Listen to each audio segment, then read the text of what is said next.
So today we're gonna be revisiting an oldie but a goodie, the MPK Mini Mk3. Now this controller is an OG. I've had one for many years. I used to have the Mark II, but then I was gifted the Mark III one year for a birthday. Now in current times, there are a slew of MIDI controllers that are constantly being released. Now, even though it's been a few years, the MPK Mini Mk3 still holds its weight. And I have 3 reasons why this is still a valid choice in 2024. Now, today's video is sponsored by DistroKid, but we'll talk about that a little later on. So getting right into it. Number 1, cost and accessibility. Now, we're in a climate where there's constantly new gear and new equipment that's constantly coming out. And if there's a trend that I've definitely noticed is that every time there's like a new synth, a new controller, it's not always easy to just walk into a store, check it out, and then maybe even walk out with it. We're living in a climate where we're really relying on review videos to form an opinion before we buy anything. Now, the thing about the MPK Mini Mk3, I can literally walk into Guitar Center right now and pick one up off the shelf. Now, of course, you always have the ease of ordering it online, but there's still something really special about walking to a music store,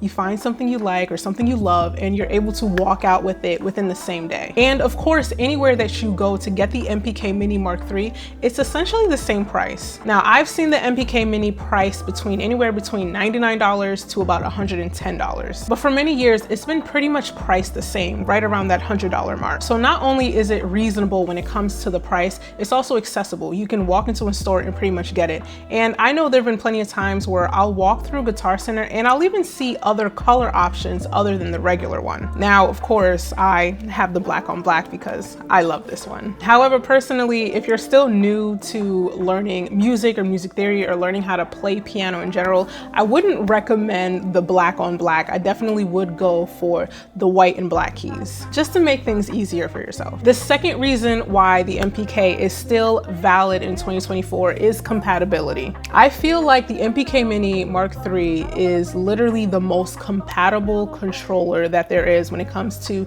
different devices or different DAWs. Now, of course, I'm not trying to knock anybody else, but I personally have never had any issue, and for me the MPK has been pretty much plug and play no matter what I use. And just as a side note, I will let you guys know I've always made music on some type of Mac operated device, and for every MacBook or Mac laptop it's always been plug and play. However, if you're on PC and you're on a much older system, you may or may not have to install a driver in order to use it, but let me know if that's the case or not in the comments below. Now, the compatibility with the MPK has been so versatile that I'm actually able to just easily pair it with the Push 3 for a really simple and easy live looping setup.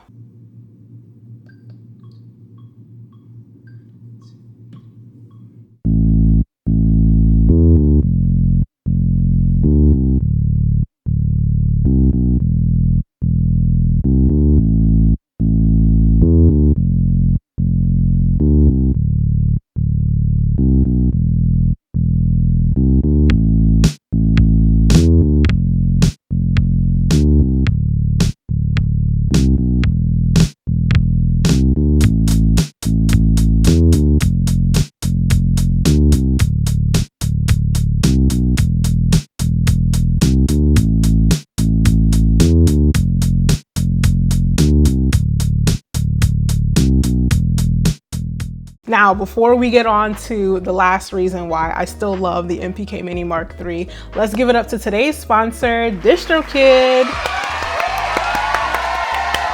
DistroKid is one of the world's leading distributors, distributing about 1/3 of today's music to all streaming platforms. DistroKid offers an array of tools for us to use as independent artists when it comes to promoting our music. And those tools would include hyperfollow and promo cards. Hyperfollow links can be used as pre-save links, and once your music goes live, it'll automatically update to include all of the links to the different sites that your songs are hosted on. So that means wherever you use a hyperfollow link, you don't have to worry about updating it. And promo cards are free vertical graphics that you can use in the process of promoting your music. Now, again, these tools are free to use for DistroKid members. And if you're ready to make the most out of your next music release, use my link in the description below to get 7% off your first year.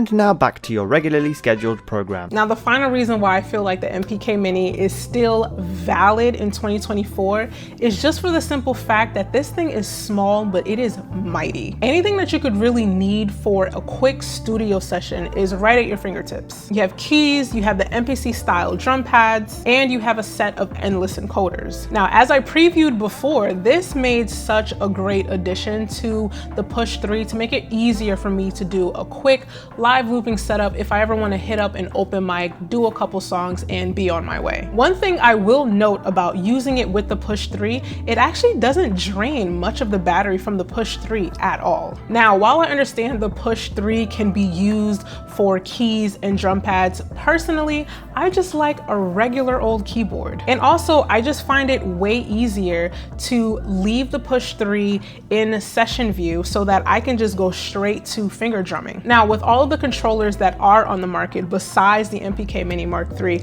I'm actually very curious to know, which controller do you guys mostly use? Are you a fan of the MPK Mini? Are you using something else? What has been tickling your fancy? If you would like to further support this channel, definitely consider being a monthly contributor. It's only $5 a month and it helps me tremendously to keep this channel going and to do more videos like this one. So with that said, if you haven't already, go ahead and click the like and subscribe button, and I'll see you guys in the next video.